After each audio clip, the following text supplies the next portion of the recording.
My name is Melisa Majilesi. I am a mom of two. Let's see, I'm 46 years old. I never really worked out a day in my life. I guess I have good genetics in that I was always lean. So in like a high school, I did cheerleading, I dabbled in gymnastics and dance. And then I kind of just fell into the smoking. Everybody was cool when they smoked in the 90s. So I started smoking cigarettes and then kind of just dropped out of like doing any type of sport. Went to college for nursing. So I am a critical care nurse is my background.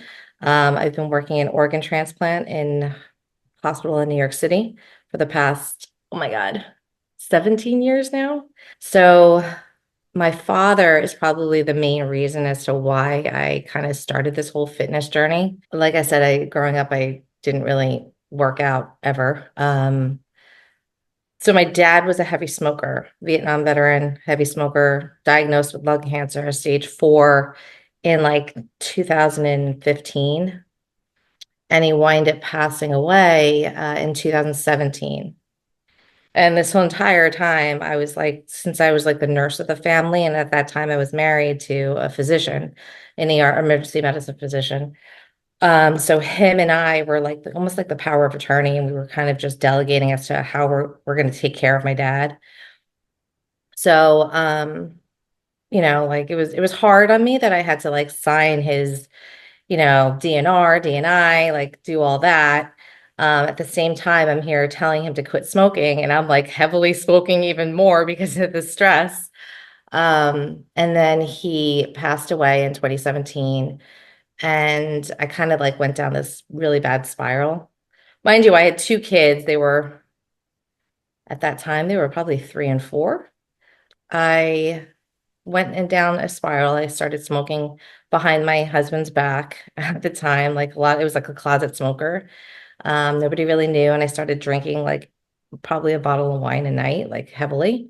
My girlfriends and I wind up taking a trip to Cancun for our 40th, like with the spring breakers. It was so sad. My best friend was like, let's go to the gym. And I'm like, what? Why? Let's just party. And we went to the gym and I was like, was, I had no endurance. Like I was red in the face. It was embarrassing. So we came back home and I see your iPhone always listens to you. So like this fitness place came up, Max Challenge. I don't know if you guys have heard of that. That popped up on my Facebook and I was like, you know what? Let me just try this. I really need to like, I'm following my dad's footsteps with the smoking and everything. And I want to be able to like live and watch my children get married and graduate from college and everything. So I started working out. I tried the Max Challenge and I literally went in at 5 in the morning. And I was probably the youngest one there. Mind you, I was 40 at that time. Everybody was probably like 60 to 70. And they were like their endurance was like crazy. They were just doing everything. And I'm like out of breath. I'm like, this is horrible. This is embarrassing. So I immediately quit smoking. I, curbed my drinking, and then I wind up going to Test Sports Club, which is in Martinsville, New Jersey. It's like they do a lot of football combines there. Great place. Great. It's a huge football field indoor. And then I started working out with Pratt Performance Systems, which is like a semi-personal training. That's where I started like they introduced me to like the barbell and I'm like, what is this equipment? Like, what is this? Is so cool. And I wind up signing up with Lauren Dunn. She's a nutritionist there. She's the wife of the Test owner. Are you a personal trainer, online fitness coach, or gym owner on the verge of burnout? Are you wanting to grow your fitness business but can't add more hours to your hectic schedule? Introducing Trainer Revenue Multiplier, the premier wealth creation system for fitness professionals that helps you earn more and work less. Visit www.trainerrevenuemultiplier.com today to schedule your free business accelerator session. If you're serious about taking your business to the next level, schedule your call today. And I started like with nutrition and like obviously working out 5, 6 days a week with weight training specifically. I started seeing changes in my body and I'm like, wow, this is amazing. Like I feel great. I look better. So I was joking around with the owner of Pratt Performance, James Pratt. And I was like, maybe I'll try bodybuilding. He's like, really? He's like, like, stop. Like, let's talk about this. And I'm like, yeah, I kind of want to try it. So he's like, he's a really good hypertrophy coach. He's never trained anybody in bodybuilding. Lauren Dunn has never, prepped anybody in bodybuilding. But I figured we have a hypertrophy coach and a nutritionist. They all have their resources. So they were like, well, do you want to roll the dice and see where we go with this? Let's try it. And I said, okay. So we tried. I competed. My first competition was March of 2021. So I trained for, I think I was in prep for about 20 weeks. She took it slow, really slow. And again, she had her sources, he had his sources. I then signed up for the OCB, which is a all natural bodybuilding competition. That was the Garden State. It was in March of 2021. And I had no idea I had no idea what bodybuilding was all about. Um, I hired a posing coach, wind up getting on stage, signed up for every division I could. So it was like masters, 35 and up, masters 40 and up, novice, true novice, like everything. And I wind up winning my pro card. So I won almost first place on every category. And then I won a pro card, my master's pro card. And mind you, like I had no idea what a pro card was. So like they're like, wait, you got your pro card. And I'm like, oh, I don't know what that is. But I felt like I was so elated. I was so excited. I was crying like a big baby on stage. And then I took a year off to build, and I was like, I want to do this again. And I competed again the following year, and I got my second pro card, which was like in the open. And I was like, I'm like pretty good at this. Like I'm starting to beat like the younger group too. And then I just continued to compete in the OCB. And then just recently, about like last August, I decided to break away from Lauren and James and go with a bodybuilding coach who talked to Rachel Sedgwick maybe a year before that, my decision at least. And she was with Team Pro Physique, Paul Revellius company. And we spoke on the phone for a little bit. And then I just didn't want to break away because I was friends with Lauren and James. And I was like, I don't know what to do. I feel like I should go with a bodybuilding coach, but they're my good friends. So a year went by and I'm like, you know what? I want I'm 46 or 45. Like I need to like see how far I can really take this. So I wind up hiring Rachel. About a month or two after I hired her, she broke off into her own. Oh, yeah, we're fine. So she broke off and started her own company.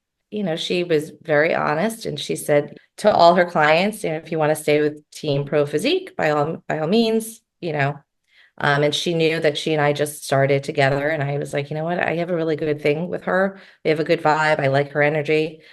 I wind up staying with her and I wanted to compete NPC because as much as I love the OCB, there wasn't a lot of pro shows that were locally. And I feel like NPC is so much bigger. And I want another pro card. I want my high FBB, and that's my goal. So Rachel and I prepped for a few months from last August, and we started our prep in May of 2024. And then I competed my first NPC show this past September, where again, I could register for every category. So it's novice, true novice, like everything. And I got first place 4 out of the 5 categories. And I placed second in the open, which was pretty exciting. Competed again just a few weeks ago, October 5th. It was a bigger show in Allentown, Pennsylvania. I could only compete in the Masters 35, Masters 40, and then the Open. So 40 I placed first, 35 I placed third, and second in the Open. So I did qualify both times for nationals. So the plan is to take off for a good chunk, like good of all of 2025, reassess next year about this time, qualify again, and then go for my IFBB Pro Masters. So I'm really excited for that. 2026, I'll be back on stage. The journey really, really started with probably like everybody has a why, and it's very personal always, but I'm willing to share it. My why is because, I saw what I was turning into. I was turning into my dad. And though I love him so much, it was not the life that I wanted, smoking and the drinking and like especially hiding the smoking was horrible. Not being able to like run around after the kids and like catch a breath, and it was just not a good thing. Everything was just spiraling down. So, as I was doing this journey and I started posting on Instagram, I have two different Instagrams, one a private one where I usually post my children, and just family and friends get to see that. But the other one that you know of, the Never Too Late for Fitness, um, that handle actually, I came up with that, and I got made fun of a lot because everybody's like, never too late. I'm like, well, seriously, it's never too late because I started when I was 40, But what I really love is that since I started this Instagram, a lot of moms, especially moms in their 40s, um, so it started off with like at test and prep performance, all those moms, because it's geared toward, an older group of women and men. But they would come up to me and they were like, Lisa, you are such an inspiration. Like, if you can do it, we can do it. Not necessarily bodybuilding to the extreme, but like to get fit like that, to actually dial down and like take care of your nutrition and, watch what you eat. And so a lot of some of the moms would be like, "Hey, do you want to go for a walk? Like, let me pick your brain, or let me talk about like what kind of recipes do you use?" Or, and I'd share recipes. And then then as I started posting more, I guess you would say, random women would just Instagram me, DM me, I guess. And they would just be like, "Hey, I've been following you for a while and your journey is really interesting. And I might try bodybuilding. And, what are your recommendations? What coaches do you recommend?" And I'm like, wow, this is like, I feel really good. Like sometimes when I post, I'm like, oh, like this is like so self-centered, like I don't know who's really watching this. But then when you get that one person who like responds, be like, "Hey, I don't even know who you are, but I've been following you." It's like, hey, you know what? If I'm not doing it for anybody else, at least that person's watching and I made a change in that person's life? Mhm. So, I mean, those are the things that I really, really enjoy. And I just have social media. Everybody's like, oh, social media, this and that and this and that. And like some people overpost. I don't mind doing it. As long as I know that I'm actually reaching somebody. But that was like truncated, really narrow, really short. But yeah, so this is like my little fitness journey. Are you a personal trainer who wants to scale and grow your business online?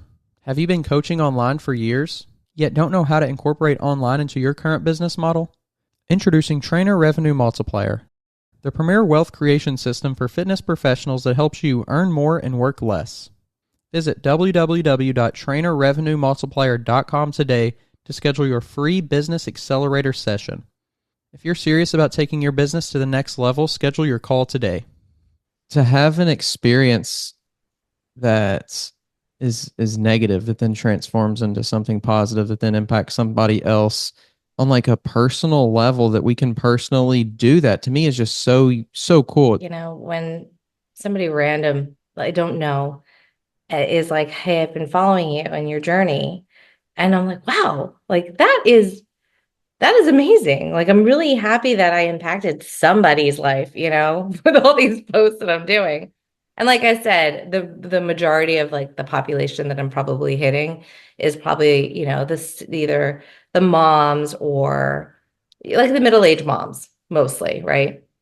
Because a lot of the moms would reach out to me, and I'm recently divorced. So now it's like there is a little bit more pressure as a mother, as a caretaker, doing it kind of on my own.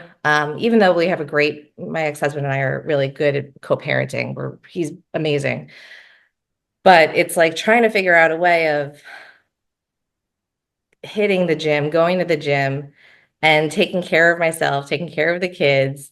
So like I'll get text message or DMs and like, how do you do it? Because I don't have enough time in the day. And that's always a thing. That's always a thing I get is I don't have enough time. Or, how are you prepping when you have kids? What do your kids eat? So I'll share recipes or, my kids they're very eclectic when it comes to food. Um, they they're not picky at all, so I'm blessed with that. But I'll share my ways of, I guess, my methods of, being able to train at the same time of having the kids. Now it's a little different now that I'm divorced because my ex-husband will have the kids half the time. So I do have, like right now, they're not running around.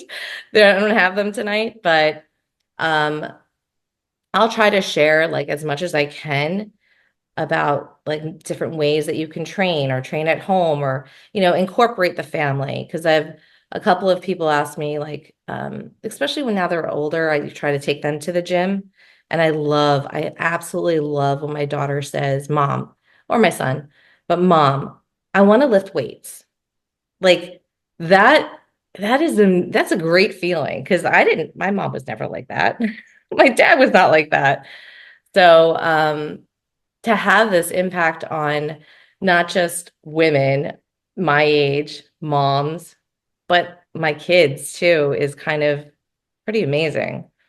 And like now, so during this whole bodybuilding journey, this fitness journey, there was that time of my ex-husband and I getting a divorce. So it was kind of rocky, especially with prep and trying to figure things out and, in my personal life.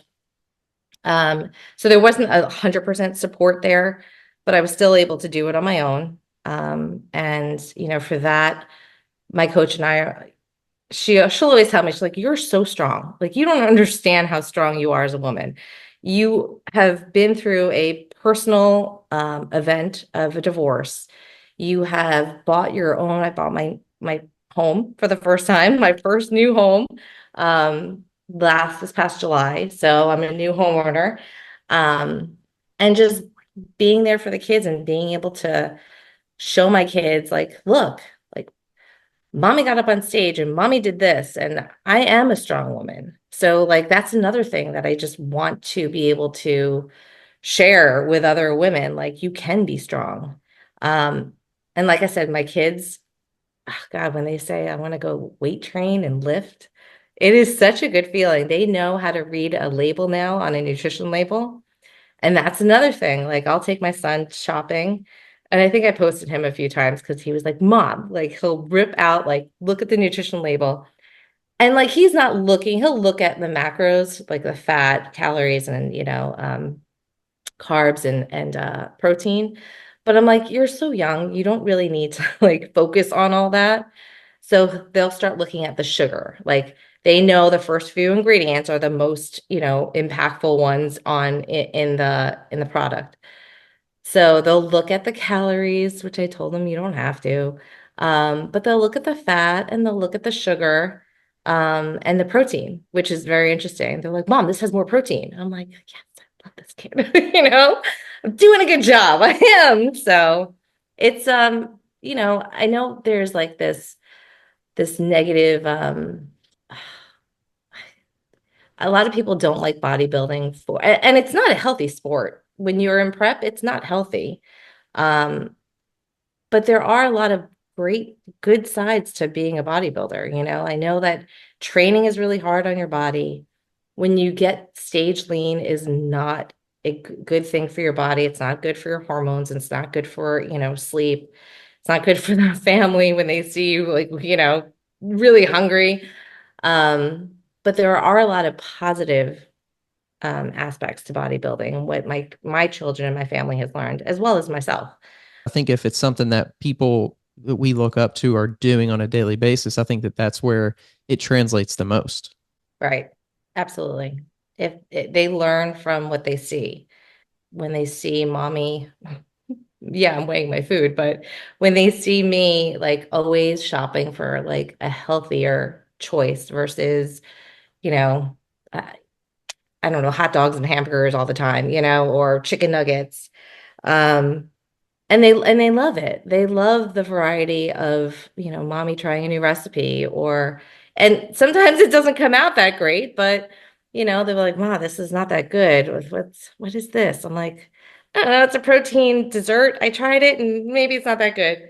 But they do learn from constantly being exposed to, you know, me just even when I go food shopping, like I said, they look at what I purchase and they're eating it them as well. Of course, I do have like sugary snacks for them as well. I'm not going to deprive them, but they do learn from just being exposed 100%. I absolutely agree with that. And then what you just said previously, I wanted to spin off of that one. Hold on. With bodybuilding, I agree with some bodybuilders. Yes, it is a perception. A lot of my friendship circles have changed I guess, since my fitness journey. It's very interesting to see that if you're not that person who's always going out anymore, going out to dinner or drinking socially anymore, it's interesting to see and the friendship change because you then gravitate towards people who share your common values, right? So my inner circle has absolutely changed from the people that I used to hang out with and just socialize and drink and just party with. Now they look at me and they're like, "Melissa, you're so boring." Like because now I'm living a healthier lifestyle. It's very interesting. And so my inner circle is now the people who train a lot, who go to the gym and like now like there's a group of us who love to go like to different gyms because that's like a thing I love to do. We love going down the shore and just trying a new bodybuilding gym or trying just a new gym and with different equipment. Like the Melisa 5, 6 years ago would never have thought that's a great Sunday afternoon to go to a gym down the shore. But this is the thing I love and this is my passion and it's so much healthier than just eating out all the time and just indulging all the time. And it's amazing how much I don't even know what my life would be like if I didn't change it then, you know? Would I still be smoking? I don't even know. I don't even want to think about it, like what kind of condition I would be in right now. But yeah, so I'm thankful in in a way that my dad's death impacted me the way it did. I know it sounds like kind of morbid, but I don't know. I don't know if I would have changed. I think I needed that trigger to like really set the tone and be like, Lisa, wake up. Like this is not going to last much longer. Just having any type of impact on anyone, my kids, my family, friends, people I don't know, that is just because I know where I was to where I am now. If I can change somebody or have them just the thought process change a little bit, then that just makes me feel really, really good. You know what I mean? Like I was so close to being like, who wants to work out with me? I'll work out with you. Just to get more people to go to the gym. Which I do every now and then, but that is, like I said, just from my own experience of not ever training to like just falling in love with it. I don't know how to get somebody to fall in love with fitness, but I can try. I can damn well try. I will go on walks with you. I will train with you. But yeah, I don't know. I kind of just found my niche and I love it. And and I obviously being in the healthcare industry as well, that has also impacted, just knowing just the background stuff of being a nurse. Even though I still smoked and drank, but but just having that knowledge also is very beneficial as well. Certifications or degrees should be like psychology of working with someone. Oh, absolutely. Absolutely. Just the retention of keeping a client, you can always, and I'm not a trainer at all, but knowing a lot of trainers and knowing what they go through to bring a client in and trying to create a habit for them that works around their own schedule, and I feel like a lot of people of what I hear is that, you can get, for instance, a mom to come in, train, say she loves it, but then her kid gets sick. And then now she missed 3 days of training. And then there's that steady slope downwards again. So it's like, how do you retain that client, or how do you keep that person from wanting to continue to train despite the kid being sick? I know it sounds horrible, but like, how do you get that person to train at home or go for a walk or a run? Um, so yeah, I don't know. It is $1 million question, but I'm willing to like I said, I'm willing to try and get as many people to find fitness as like their outlet, or just to fall in love with it somehow. Um, like I did, like I said, went from zero to like to 100, but and I love it. I love it. I don't think I know my coach Rachel's like, you need a rest day. And it's so hard. Like when you speak to even just people that I train with, they're like, oh, I got to take a rest day. I'm like, I know, doesn't it suck? Like, how do you rest? Like, you don't want to rest. You just want to lift something. I sound like such a, I know my ex-husband's like, oh my God, you sound like such a meathead. I'm like, well, I am, and I love it. So, but yeah, I don't know. I don't know. I would love to see if I can impact any more people and just change their lives a little bit. Something definitely changes in the brain, I think. I don't know, the chemistry or the physiology or whatever behind it, but something definitely I feel like changes in the brain that makes you go from like, I hate this, I don't want to do this, to I don't even want to not do it. Like I never want to Right. take a day off. Like there has to be like something there. There has to be like that thing that you can almost like algorithm out for somebody, that you can be like, oh, this is your brain chemistry. This is what we need to do to like not fix you. That was going to be the wrong thing, but like, to instill this and engrave this literally like almost on your brain to make you just like look at it and go, oh yeah, I do want to do that.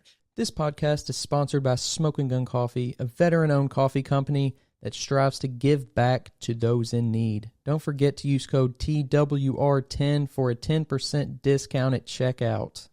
I just feel like we're to this point to where, why are we not thinking about it from like a larger perspective of how can we make it easier on people, instead of how can we help people? Like, yeah, we should definitely help people overcome the challenges, but what about if we just remove the challenges, or lowered the challenge level? Like, why don't we think about that more? Why don't we input more things into our schools, or have like a, I don't know if this is really what I want, but like a mandatory hourly, like daily 30-minute walk for all people? Like, I mean, just something. Like, why don't we make it more, if it's really what we care about, if it's what we think is important, why don't we put more into it from like a systemic perspective? And I think that that's, you know, it's got to be like a two-pronged attack. It has to be both. But I think that why aren't we doing more from that? And that's something that kind of, it really kind of like makes me wonder. Oh yeah. I mean, there are so many, why is there shortcuts? Why are there shortcuts in like medicine, for instance? Why are people taking Ozempic and all these other just for a quick shortcut? And do they really qualify to be taking this? What are the long-term effects? I feel like there's always shortcuts. And even when it comes down to health benefits, I work in a hospital. Why are my insurance companies not paying for discounted or free memberships for gyms? Why don't we have a gym? I should not tell my hospital this. Why don't we have a gym? Why don't we have 30-minute mandatory breaks to just get up and walk? You know, um, there are so many things, and I think, oh, I don't think I can ever change that. I don't think you can change that, but I think eventually, hopefully, you would think health insurance companies wouldn't want to spend gazillions of dollars on patients in the ICU or, Medicare. people who are really sick when it should be more focused on preventative medicine, including fitness. But that's going to be way past my time on this earth, and I know that, unfortunately. So, Well, I think what it is when we all do what we can do, like we're slowly changing the perspective on health and fitness into like if the kids growing up now, like we're all instilled with this idea that it's important to be healthy, it's important to eat healthy foods, it's important to exercise and be physically active, it's important to take care of your health in general. Then I think that when those kids potentially grow up, it becomes like a no-brainer, right? Like I think it's just passing that along, and I don't know if it's one generation or two or five or 10, but how we can make that change, I think, on a bigger scale is to just make it so much more normal for each individual to think that it's important. So then when it's their turn to make the changes or try to make the changes, then those changes do happen, on a bigger level because it's like, oh, well, that's a no-brainer. Why didn't they do that 100 years ago? They're idiots, like maybe that's what our role is today is just to do that.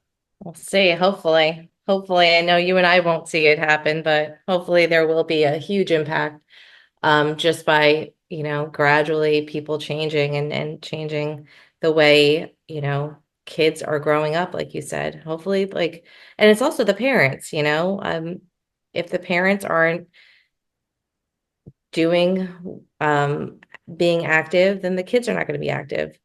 From experience, my dad was a workaholic. He worked 7 days a week. He owned his own business. And there was no time for him to work out. Well, he just didn't want to work out probably.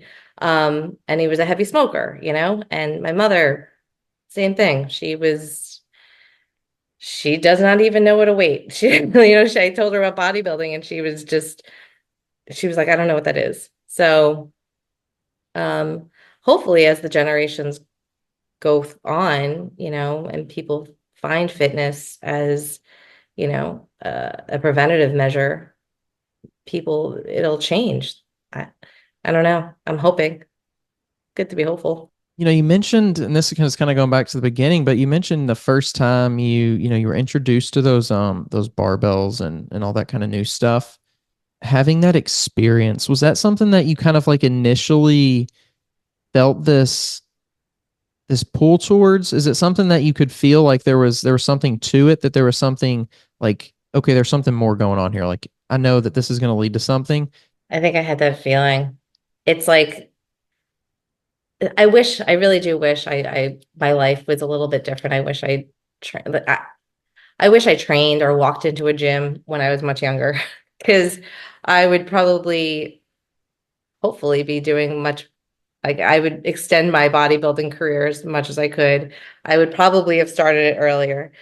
But to answer your question, so I had the gym intimidation. That's why I joined New York Sports Club when I lived in New York City. I joined it and I never went in except to sign up because I was scared. I didn't know what these machines were. I had no idea. And I felt like you walk into a gym and people are just going to look at you.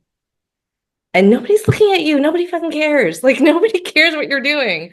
And I clearly, because now I look at people and I'm like, I don't care what that person's doing unless they need help and they're going to get, injured. But when I was introduced to the barbell or just a weight, dumbbells, I mean, I have dumbbells at home, but I just never use them. Um, but when I had the barbell for the first time, I was like, I feel like a total badass right now.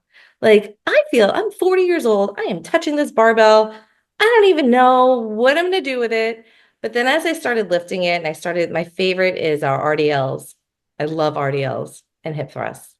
Um, and you just feel like a badass, especially as a woman, as a mom.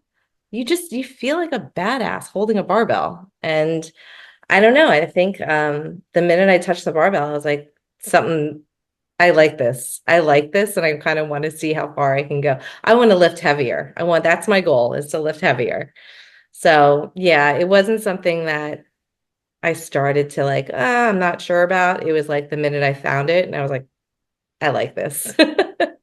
Was bodybuilding the same for you? Did not even but like stepping on stage, but just getting into like the process of it? So when I originally thought about bodybuilding, I was like, I told my husband at the time, I'm like, I just want to try it. Just gonna try it. Gonna do it once. And as we started prep, you want to, and the intensity got harder in my lifts, but you're cutting back on calories, so then you started getting weak, you feel weaker and you're getting weaker.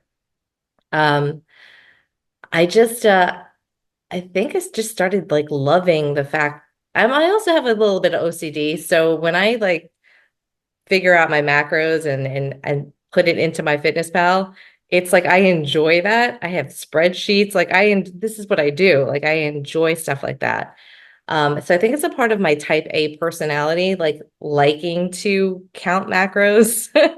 And I know a lot of people don't like that. I know a lot of people like when I talk about, when a lot of moms will be like, Lisa, like, I don't understand. Like, can you set my macros for me? I'm like, I am not a nutritionist. I can't set your macros for you. I know people who can, but I try to show them how to work the MyFitnessPal. That's the one I use, the app. But a lot of people don't like to put that information in. So that's another challenge I feel like people have is um, with nutrition is actually abiding by your macros or your diet, whoever, sets your macros for you. I know that a lot of people like to snack. And I have a girlfriend who's like, I don't know why I'm not losing weight. I'm on like 1,200 calories. And I'm like, and then her husband will be like, Melissa, she's not counting the handful of cookies she's having right before bed or the bowl of cereal that she's eating before bed. And I'm like, oh my God, this is why it's not working, you know? But coming back to your question, yes, I started loving the process of just the entire process of prep and the entire process of off season too. Just I actually like off season better just because I build. I like getting stronger and stronger and adding more weight to the bar. Um, and when you get to that, there's always a time in prep, and everybody knows this that are like good friends with me. I will actually, if I can't hip thrust a certain like amount, I actually have broken down crying at the gym. And now I know to do it internally because people who come up to me and like, are you okay? I'm like, yeah, I'm fine. Just just need a second right here. And now my friends are like, you're not okay right now, are you? I'm like, nope, just leave me alone for a second. Just give me 1 second to absorb this. I have to recognize that I'm in a deficit and I'm weaker and that's fine. But I love the entire process. I love the building. I love the leaning out. Um, I mean, the reverse diet is the worst. My coach, my Rachel, I just had a conversation with her this past Tuesday and check-in. I'm like, Rachel, I completely ate over. I binged. Like it's hard. I think the reverse is so much harder than dieting itself and dialing in. It is really hard. I'm sure that it's just having conversations with the many people that you've had. I'm sure it's come up about reverse dieting, and it is hard. It is very hard. But again, the entire process of bodybuilding itself, I love. And somebody gave me, my son's friend gave me chocolate from London, but like she gave me like so much chocolate. And the other night, my daughter opens it up and I'm like, what are you eating? She's like, oh, the chocolate that's in the fridge. I'm like, okay, I was gonna save that. And I'm like, how does it taste? She's like, good. I'm like, really? So I'm like, of course, I break off a piece and I'm like, let's try the other one now. And I'm like, it's bad. It is bad because it literally probably had like half a bar of each one that she gave me. And I was like, Rachel, help me. So, but yeah, it's totally hard, so much harder than prep. So much harder. But yeah, so but I do love bodybuilding, the entire process, off season, in season. I do really appreciate you coming on and just talking with me tonight and sharing your thoughts on some stuff. Absolutely. Thank you for having me. I enjoyed Absolutely. it. As did I. And if you want to share anything before we head out, any socials or anything where people can find you or get in contact with you, you can. Sure. My You can even, I don't know where if you're going to post it, but obviously you'll probably tag me on your Instagram. But it's never too late for fitness underscore OCB Pro. Hopefully it'll be IFBB Pro in 2 years, but we're working on that. So, but yeah, that is my social. That's my social media. If you're tired of searching for a coach or trainer, somebody who knows what they're talking about and has experience, make sure you go check out the new Coach's Corner on weightroompodcast.com. You can find quality, qualified coaches to help you achieve your goals, whether that's in bodybuilding or just general fitness. Stop wasting time and start achieving your goals today. The link to the Coach's Corner is down in the description below.